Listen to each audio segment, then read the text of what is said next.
Praise the lord. ಎಲ್ಲರಿಗೂ ಶುಭ ಮುಂಜಾನೆ. Temple of God's ಗ್ಲೋರಿಯ ಪ್ರತಿಯೊಂದು ಸಭೆಯ ಕುಟುಂಬಗಳಿಗೆ ಮುಂಜಾನೆ ನಾನು ಯೇಸು ಕ್ರಿಸ್ತನ ನಾಮದಲ್ಲಿ ಸ್ವಾಗತಿಸ್ತೇನೆ. ಬನ್ನಿ, ನಾವು ಇರುವಂತಹ ಸ್ಥಳದಲ್ಲಿಯೇ ಕಣ್ಣುಗಳನ್ನು ಮುಚ್ಚಿಕೊಳ್ಳುತ್ತಾ ಈ ಒಂದು ಆರಾಧನೆ ಹಾಡಿನ ಮೂಲಕವಾಗಿ ದೇವರನ್ನು ಮಹಿಮೆ ಪಡಿಸಿ ವಾಕ್ಯ ಧ್ಯಾನದಲ್ಲಿ ನಾವು ಪ್ರವೇಶ ಮಾಡೋಣ. ಬನ್ನಿ, ನಾವೆಲ್ಲರ ಕಣ್ಣುಗಳನ್ನು ಮುಚ್ಚಿಕೊಳ್ಳೋಣ. ನಾವಿರುವಂತಹ ಸ್ಥಳದಲ್ಲಿ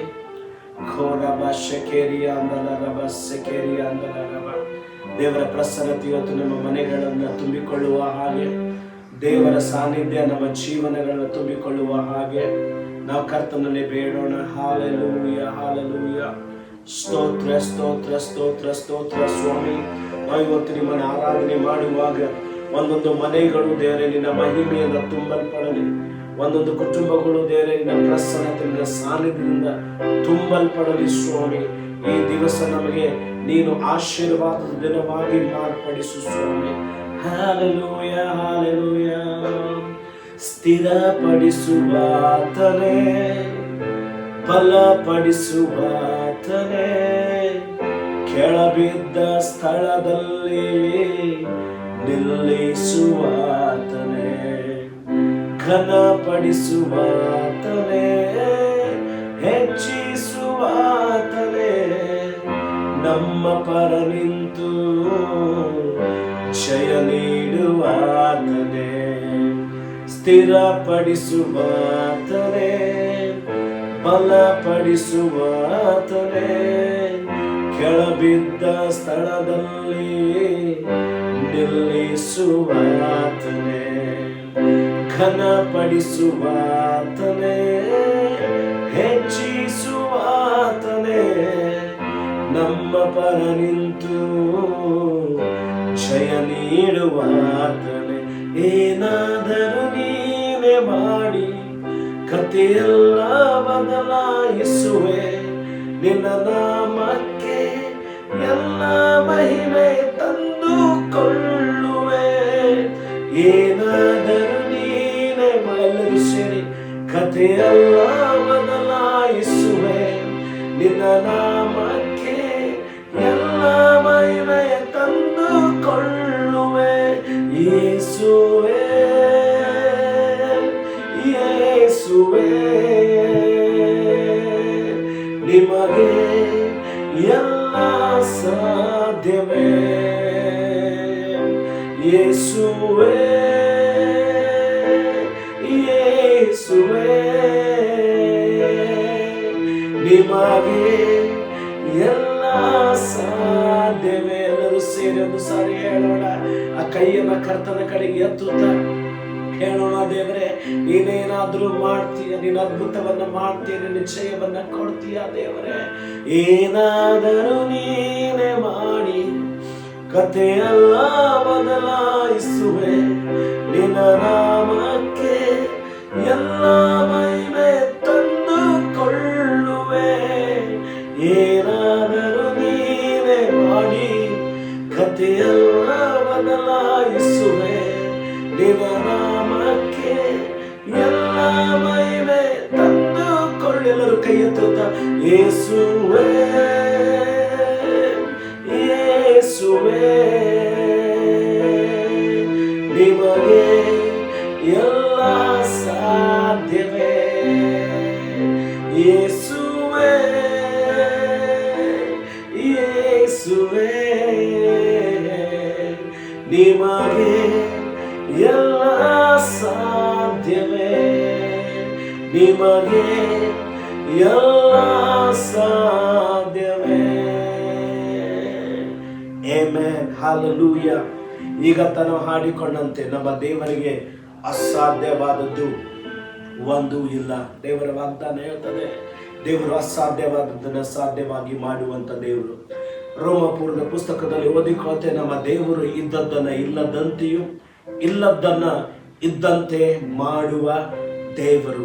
ಈಗಿರುವಂತ ಕಷ್ಟವನ್ನ ಇಲ್ಲದಂತೆ ಮಾಡುವ ದೇವರು, ಈಗಿರುವಂತ ಕಣ್ಣೀರನ್ನ ಇಲ್ಲದಂತೆ ಮಾಡುವ ದೇವರು, ಈಗಿರುವಂತ ರೋಗವನ್ನ ಇಲ್ಲದಂತೆ ಮಾಡುವ ದೇವರು. ಈಗೋ ನಮ್ಮ ಸೋಲುಗಳನ್ನ ಜಯವಾಗಿ ಮಾರ್ಪಡಿಸುವ ದೇವರು. ನಮ್ಮ ಶಾಪಗಳನ್ನು ಆಶೀರ್ವಾದವಾಗಿ ಬದಲಾಯಿಸುವಂತ ದೇವರು ನಮ್ಮ ದೇವರಾಗಿದ್ದಾನೆ. ಆತನ ಹೆಸರು ಎಲ್ ಶಿಡಾಯ್ ಎಂಬುದಾಗಿ. ಪ್ರಿಯರೇ, ಈ ಮುಂಚಾನೆ ನಾವು ಧ್ಯಾನ ಮಾಡಿಕೊಂಡಿರುವಂಥ ವಾಕ್ಯ ಬಹಳ ಸುಂದರವಾದ ವಾಕ್ಯ. ಕೀರ್ತನೆಗಳ ಗ್ರಂಥದಿಂದ 37ನೇ ಅಧ್ಯಾಯದಲ್ಲಿ ಒಂದು ಸುಂದರದ ವಾಕ್ಯವನ್ನು ನಾವು ಓದಿಕೊಳ್ಳೋಣ. 37ನೇ ಅಧ್ಯಾಯ ಕೀರ್ತನೆ 25ನೇ ವಚನದಲ್ಲಿ ದಾವೀದನು ತನ್ನ ಅನುಭವವನ್ನು ಇಲ್ಲಿ ಹೇಳ್ತಾ ಇದ್ದಾನೆ. ಅದೇನೆಂದರೆ, ನಾನು ಬಾಲಕನಾಗಿದ್ದೇನು, ಈಗ ವೃದ್ಧನಾಗಿದ್ದೇನೆ. ಸರಿಯಾಗಿ ಕೇಳಿಸಿಕೊಳ್ಳ್ರಿ. ನಾನು ಬಾಲಕನಾಗಿದ್ದೇನು, ಈಗ ವೃದ್ಧನಾಗಿದ್ದೇನೆ. ಈವರೆಗೂ ನೀತಿವಂತನು ದಿಕ್ಕಿಲ್ಲದೆ ಬಿದ್ದಿರುವುದನ್ನಾಗಲಿ, ಅವನ ಸಂತತಿಯವರು ಭಿಕ್ಷೆ ಬೇಡಿ ತಿನ್ನುವುದನ್ನಾಗಲಿ ನಾನು ನೋಡಲಿಲ್ಲ. ಆದರೆ 26ನೇ ವಚನ ಅದರ ವಿಪರೀತವಾಗಿ ಹೇಳ್ತದೆ, ಅವನು ಯಾವಾಗಲೂ ಧರ್ಮಿಷ್ಠನಾಗಿ ಹಣ ಸಹಾಯವನ್ನ ಮಾಡುತ್ತಾನೆ, ಅವನ ಸಂತತಿಯವರು ಆಶೀರ್ವಾದವನ್ನ ಹೊಂದುವರು. ಆಮೇಲೆ ಈ ವಾಕ್ಯವನ್ನು ನೋಡ್ರಿ. ದಾವೀದನು ಹೇಳ್ತಾ ಇದ್ದಾನೆ, ನಾನು ಬಾಲಕನಾಗಿದ್ದೆ, ಈಗ ನನ್ನ ವೃದ್ಧನಾಗಿದ್ದೇನೆ. ದಾವೀದನ ಜೀವಿತದ ಬಗ್ಗೆ ನಮ್ಗೆಲ್ಲರಿಗೂ ಗೊತ್ತು. ದಾವೀದನ ಬಗ್ಗೆ ನಾವು ಎಷ್ಟು ಹೇಳಿದ್ರು ಅದು ಕಡಿಮೆ. ಆತನ ಒಂದು ಜೀವನ ಮುಗಿದು ಹೋಗದೇ ಇರುವಂತ ಒಂದು ಅಧ್ಯಾಯವಾಗಿದೆ. ಅವನು ತನ್ನ ಎಕ್ಸ್ಪೀರಿಯನ್ಸ್ ಅನ್ನ, ತನ್ನ ಅನುಭವವನ್ನ ತನ್ನ ಜನರಿಗೆ ಹೇಳ್ತಾ ಇದ್ದಾನೆ. ಇವತ್ತು ನಮಗೆ ಹೇಳ್ತಾ ಇದ್ದಾನೆ ಏನಂದ್ರೆ, ನಾನು ಬಾಲಕನಾಗಿದ್ದೆ, ಈಗ ವೃದ್ಧನಾಗಿದ್ದೇನೆ. ಕೇಳಿಸಿಕೊಂಡ್ರೆ ಇದು ನಿಮ್ಮ ಬಗ್ಗೆ ಮಾತಾಡ್ತಾ ಇದೆ. ಎಷ್ಟೋ ಸಾರಿ ನಾವು ನಮ್ಮ ನಿರೀಕ್ಷೆಯನ್ನ ಕಳೆದುಕೊಂಡು ಬಿಡ್ತೇವೆ. ಎಷ್ಟೋ ಸಾರಿ ನಾವು ದೇವರ ಮೇಲೆ ಇಟ್ಟಂತ ನಂಬಿಕೆಯನ್ನ ಕಳೆದುಕೊಂಡು ಬಿಡ್ತೇವೆ. ಸ್ವಲ್ಪ ನಮಗೆ ತೊಂದರೆ ಬರುವಾಗ, ನಾವು ಅಂದುಕೊಂಡದ್ದು ನಡೆಯದೇ ಇರುವಾಗ ಎಲ್ಲರೂ ಬಿಟ್ಟು ಕೊಡ್ತೇವೆ ನನ್ನನ್ನು ಹಿಡಿದುಕೊಂಡು. ಆದ್ರೆ ದೇವರ ವಾಕ್ಯ ಹೇಳ್ತಾ ಇದೆ, ನೀತಿವಂತನು ದಿಕ್ಕಿಲ್ಲದೆ ಬಿದ್ದಿರುವುದನ್ನಾಗಲಿ, ಅವನ ಸಂತತಿಯವರು ಭಿಕ್ಷೆ ಬೇಡಿ ತಿನ್ನುವುದನ್ನಾಗಲಿ ನಾನು ನೋಡಲೇ ಇಲ್ಲ.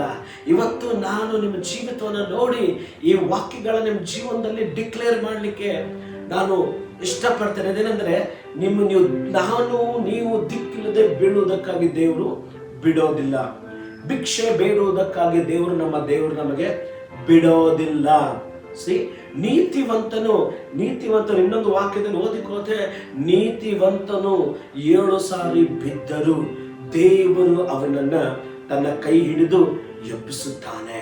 ಹೌದು ಪ್ರಿಯರೇ, ನೀತಿವಂತರು ಬಿದ್ದು ಹೋಗ್ತಾ ಇದ್ದಾರೆ. ನೀತಿವಂತರೇ ಬೀಳೋದು ಮನುಷ್ಯನ ಸ್ವಭಾವ ಆಗಿರೋದಾಗಿದ್ರೆ, ತನ್ನ ಕೈ ಚಾಚಿ ಅವರನ್ನ ಮೇಲೆ ಕೆತ್ತುವುದು ನಾನು ಸೇವಿಸುವಂತ ಆ ದೇವರ ಸ್ವಭಾವ ಆಗಿದೆ. ನೀನು ಬಿದ್ದಿರಬಹುದು, ನಾನು ಬಿದ್ದಿರಬಹುದು, ನಾನು ತಪ್ಪು ಮಾಡಿ ಬಿದ್ದಿರಬಹುದು. ನಾವೆಲ್ಲರೂ ಒಂದಿಲ್ಲ ಒಂದು ತಪ್ಪು ಮಾಡ್ತಾ ಇದ್ದೀವಿ, ಒಂದಿಲ್ಲ ಒಂದು ಮಿಸ್ಟೇಕ್ ನಮ್ಮಿಂದ ಆಗ್ತಾ ಇದೆ, ಆ ಕಾರಣದಿಂದ ಬೀಳ್ತಾ ಇದ್ದೀವಿ. ಆದ್ರೆ ಬೀಳುವಾಗ ನಾವೇನ್ ಮಾಡ್ತೇವೆ ಅಂದ್ರೆ ಸೋತ್ ಹೋಗ್ತಾ ಇದ್ದೀವಿ. ಅಯ್ಯೋ, ಈಗ ನನಗೆ ಅವಮಾನ ಆಯ್ತಲ್ಲ, ಈಗ ನಾನು ಈ ಪರಿಸ್ಥಿತಿಯಿಂದ ನನಗೆ ಯಾರು ಬೆತ್ತಲಿಕ್ಕೆ ಸಾಧ್ಯನೇ ಇಲ್ಲ ಅಂತ ನಾವು ಆಲೋಚನೆ ಮಾಡಿ ಸೋತು ಹೋಗ್ತಾ ಇದ್ದೀವಿ. ಕ್ರಿಸ್ತ ನಂಬಿಕೆಯಿಂದ ಹಿಂಜಾರಿ ಹೋಗ್ತಾ ಇದ್ದೀವಿ. ಪ್ರಾರ್ಥನೆಯಿಂದ ಹಿಂಜಾರಿ ಹೋಗ್ತಾ ಇದ್ದೀವಿ. ಸಭೆಯಿಂದ ಹಿಂಜಾರಿ ಹೋಗ್ತಾ ಇದ್ದೀವಿ. ಇಲ್ಲ ಪ್ರಿಯರೇ, ಇವತ್ತು ಮರಳಿ ನಾವು ದೇವರ ಕಡೆಗೆ ಬರೋಣ. ಆ ಒಂದು ತಂದೆಗೆ ಇಬ್ಬರು ಮಕ್ಕಳಿದ್ರು. ಆ ಒಂದು ಘಟನೆ ಜ್ಞಾಪಿಸಿಕೊಳ್ಳ್ರಿ. ಒಬ್ಬ ಹೊಸ ಒಡಂಬಡಿಕೆ ಲೂಕನ ಪುಸ್ತಕದಲ್ಲಿ ಒಬ್ಬ ತಂದೆಗೆ 2 ಮಕ್ಕಳಿದ್ದಾರೆ. ಅದರಲ್ಲಿ ಒಬ್ಬ ಚಿಕ್ಕವನು ಬಂದು ಹೇಳ್ತಾ ಇದ್ದಾನೆ, ಅಪ್ಪ, ನಾನು ಇನ್ನು ನಿನ್ನ ಅಧೀನದಲ್ಲಿ ಇರೋದಿಲ್ಲ, ನನಗೆ ಬರಬೇಕಾದಂತ ಎಲ್ಲ ಆಸ್ತಿಯನ್ನು ನೀನು ಪಾಲು ಮಾಡಿಕೊಡು ಅಂತ ಹೇಳಿ ಆ ಆಸ್ತಿಯನ್ನ ತಂದೆಯಿಂದ ಆತನು ತಕ್ಕೊಂಡು ದೂರ ದೇಶಕ್ಕೆ ಹೋಗಿದ್ದಾನೆ. ಹೋಗಿ ಸ್ವಲ್ಪ ದಿನ ಆದ ನಂತರ ಎಲ್ಲವನ್ನ ಹಾಳು ಮಾಡಿದ್ದಾನೆ. ಅವನಲ್ಲಿ ಈಗ ಹಣ ಇಲ್ಲ, ಅವನಲ್ಲಿ ಎಲ್ಲವನ್ನ ಮುಗಿಸ್ಬಿಟ್ಟಿದ್ದಾನೆ. ತಂದೆ ಮರಳಿ ಬರ್ಲಿಕ್ಕೆ ಅವನಲ್ಲಿ ಯಾವುದೇ ಮುಖ ಇಲ್ಲ. ವಾಕ್ಯ ಹೇಳ್ತದೆ, ಅವನು ಎಲ್ಲ ಹಾಳು ಮಾಡಿದ. ಅವನಿಗೆ ಒಂದು ಹೊತ್ತಿನ ಊಟಕ್ಕೂ ಕಷ್ಟ ಆಗ್ಲಿಕ್ಕೆ ಆರಂಭ ಆಯಿತು. ಆದ್ರೆ ಈ ವಾಕ್ಯ ನೋಡ್ರೆ, ನೀತಿವಂತನು ದಿಕ್ಕಿಲ್ಲದೆ ಬಿದ್ದಿರುವುದನ್ನಾಗಲಿ ದೇವರು ಬಿಡೋದಿಲ್ಲ. ವಿಚಾರ ಮಾಡ್ರಿ, ಒಂದ್ ವೇಳೆ ಆ ಮಗನು ಮರಳಿ ಬರುವಾಗ ಆ ಮಗನು ಮರಳಿ ಬಂದಿದ್ದಾನೆ, ಆ ತಂದೆ ಹೋಗಿ ಅವನನ್ನು ಅಪ್ಪಿಕೊಂಡಿದ್ದಾನೆ, ಅವನ ಕೆನ್ನೆಗೆ ಮುತ್ತು ಕೊಟ್ಟಿದ್ದಾನೆ. ನಂತರ ವಾಕ್ಯ ಹೇಳ್ತದೆ, ಅವನಿಗೆ ಹೊಸ ಬಟ್ಟೆಗಳನ್ನು ಹಾಕಿ ತನ್ನ ಕೈಯಲ್ಲಿರುವಂತಹ ಉಂಗುರಗಳನ್ನು ತೊಡಿಸಿ ಮೊದಲೇ ಇದ್ದಂಥ ಅಧಿಕಾರದಲ್ಲಿ ಆತನ ಇಟ್ಟಿದ್ದಾನೆ. ನಾವು ಇವತ್ತು ಎಷ್ಟೇ ಕೆಳಗೆ ಬಿದ್ದಿರ್ಬೋದು, ಆದರೆ ನನ್ನ ದೇವರು ನಮ್ಮನ್ನ ಕೈ ಹಿಡಿದು ಮೇಲಕ್ಕೆ ಎಬ್ಬಿಸ್ತಾನೆ. ನಮ್ಮ ಮಕ್ಕಳನ್ನು ದೇವರ ಮೇಲಕ್ಕೆ ಎಬ್ಬಿಸ್ತಾನೆ, ನಮ್ಮ ಕುಟುಂಬವನ್ನು ದೇವರ ಮೇಲಕ್ಕೆ ಎಬ್ಬಿಸ್ತಾನೆ, ನಿಮ್ಮ ಗಂಡನನ್ನು ದೇವರ ಮೇಲಕ್ಕೆ ಎಬ್ಬಿಸ್ತಾನೆ, ನಿಮ್ಮ ಹೆಂಡತಿನ ದೇವರ ಮೇಲಕ್ಕೆ ಎಬ್ಬಿಸ್ತಾನೆ, ನಿಮ್ಮ ಸೇವೆಯನ್ನು ದೇವರು ಮೇಲಕ್ಕೆ ಎಬ್ಬಿಸ್ತಾನೆ, ನಿಮ್ಮ ಕೆಲಸವನ್ನು ದೇವರು ಮೇಲಕ್ಕೆ ಎಬ್ಬಿಸ್ತಾನೆ, ನಿಮ್ಮ ಆರೋಗ್ಯವನ್ನು ದೇವರು ಮೇಲಕ್ಕೆ ಎಬ್ಬಿಸ್ತಾನೆ. ಏನನ್ನು ನೀವು ಕಳೆದುಕೊಂಡಿದ್ದೀರೋ ಅದೇ ಮಟ್ಟದ ಆಶೀರ್ವಾದ. ಇನ್ನೊಂದು ಹೆಜ್ಜೆ ಹೋಗಿ ಹೇಳ್ಬೇಕಂದ್ರೆ, ನೀವು ಏನೆಲ್ಲ ಕಳೆದುಕೊಂಡಿದ್ರು ಅದರ 100 ಪಟ್ಟು ದೇವರು ದೇವರು ಒಪ್ಪಿಸ್ತಾನೆ. ನೀತಿವಂತರ ಕುಟುಂಬ ದಿಕ್ಕಿಲ್ಲದೆ ಬೀಳುವುದಕ್ಕಾಗಿ ನನ್ನ ದೇವರು ಬಿಡುವುದಿಲ್ಲ. ಅವನ ಸಂತತಿ ಭಿಕ್ಷೆ ಬೇಡುವುದನ್ನ ತಿನ್ನುವುದಕ್ಕಾಗಿ ದೇವರು ಬಿಡುವುದಿಲ್ಲ. ಆದರೆ 26ನೇ ವಚನ ಹೇಳ್ತದೆ, ಅದರ ವಿಪರೀತವಾಗಿ ಅವನು ಯಾವಾಗಲೂ ಧರ್ಮಿಷ್ಠನಾಗಿ ಹಣ ಸಹಾಯವನ್ನು ಮಾಡುತ್ತಾನೆ, ಅವನ ಸಂತತಿಯವರು ಆಶೀರ್ವಾದ ಹೊಂದುವರು. ಆಮೇಲೆ ಈ ವಾಕ್ಯದ ಹಾಗೆ ದೇವರು ನನ್ನನ್ನು ಆಶೀರ್ವದಿಸ್ತಾನೆ. ದೇವರು ನಮ್ಮನ್ನು ತಕ್ಕೊಳ್ಳೋರಾಗಿ ಅಲ್ಲ, ಅದರ ಕೊಡುವವರನ್ನಾಗಿ ನಮ್ಮನ್ನು ದೇವರು ಮಾಡ್ತಾನೆ. ದೇವರು ನಮಗೆ ಸೋಲುಗಾರನನ್ನ ಆದರೆ ಜಯಶಾಲಿಗಳಾಗಿ ಮಾರ್ಪಡಿಸ್ತಾನೆ. ಈ ಮುಂಜಾನೆ ಈ ವಾಕ್ಯವನ್ನು ಎಲ್ಲರೂ ಸೇರಿ ನಂಬೋಣ, ನಂಬಿದನ ಹೇಳೋಣ. ನಾನು ನಂಬಿದ ದೇವರು ನನ್ನನ್ನು ಕೈ ಬಿಡೋದಿಲ್ಲ, ನಾನು ನಂಬಿದ ದೇವರು ನನಗೆ ಆಶಾಭಂಗ ಪಡಿಸೋದಿಲ್ಲ. ನನ್ನ ದೇವರು ಬಿದ್ದ ಜಾಗದಿಂದ ಮತ್ತೆ ದೇವರು ಎಬ್ಬಿಸ್ತಾನೆ. ಆ ತಂದೆ ತನ್ನ ಮಗನನ್ನು ಅಪ್ಪಿಕೊಂಡಂತೆ ನನ್ನ ದೇವರು ಮತ್ತೆ ನನ್ನ ಅಪ್ಪಿಕೊಳ್ತಾನೆ. ಆ ತಂದೆ ತನ್ನ ಮಗನಿಗೆ ತನ್ನ ಉಂಗುರವನ್ನು ಹಾಕಿದ ಹಾಗೆ ನನ್ನ ದೇವರು ತಿರುಗಿ ಮತ್ತೆ ಅದೇ ಅಧಿಕಾರ, ಅದೇ ಅಭಿಷೇಕ, ಅದೇ ಆತ್ಮನ ವರಗಳನ್ನು ಕೊಟ್ಟು ದೇವರು ಮತ್ತೆ ತನ್ನ ನಾಮದ ಮಹಿಮೆಗಾಗಿ ನನ್ನನ್ನು ಉಪಯೋಗಿಸ್ತಾನೆ ಎಂಬುದಾಗಿ ನಾವು ನಂಬೋಣ. ಈ ಮುಂಜಾನೆ ವಾಕ್ಯಗಳನ್ನು ಕೇಳ್ತಾ ಇರುವಾಗ ದೇವರು ನಿಮ್ಮನ್ನು ಹೇರಳವಾಗಿ ಆಶೀರ್ವಾದ ಮಾಡಲಿ. ದೇವರ ಹೇರಳವಾಗಿ ಆಶೀರ್ವಾದ ಮಾಡಲಿ. ನೀವು ಕಣ್ಣುಗಳು ಮುಚ್ಚುವುದಾಗಿದ್ರೆ ನಾವೆಲ್ಲರೂ ಸೇರಿ ಪ್ರಾರ್ಥನೆ ಮಾಡಿ ದಿನವನ್ನು ಕರ್ತನೆ ಒಪ್ಪಿಸಿಕೊಡೋಣ. ತಂದೆಯಾದ ದೇವರೇ, ನಿಮಗೆ ಸ್ತೋತ್ರ ಮಾಡ್ತಾ ಇದ್ದೀವಿ. ಕರ್ತನೆ ಮುಂಜಾನೆಗಾಗಿ ಸ್ತೋತ್ರ. ಮತ್ತೊಂದು ಹೊಸ ದಿನ ನೀವು ನಮಗೆ ಕೊಟ್ಟಿದ್ದೀರಾ.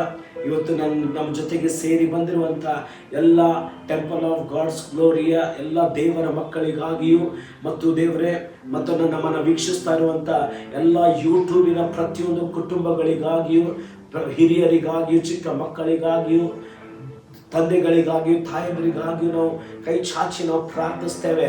ಎಲ್ಲಿದ್ದಾರೋ ಅಲ್ಲಿಯೇ ನಿನ್ನ ಅಭಿಷೇಕವನ್ನು ತುಂಬಿಕೊಳ್ಳಲಿ ಸ್ವಾಮಿ.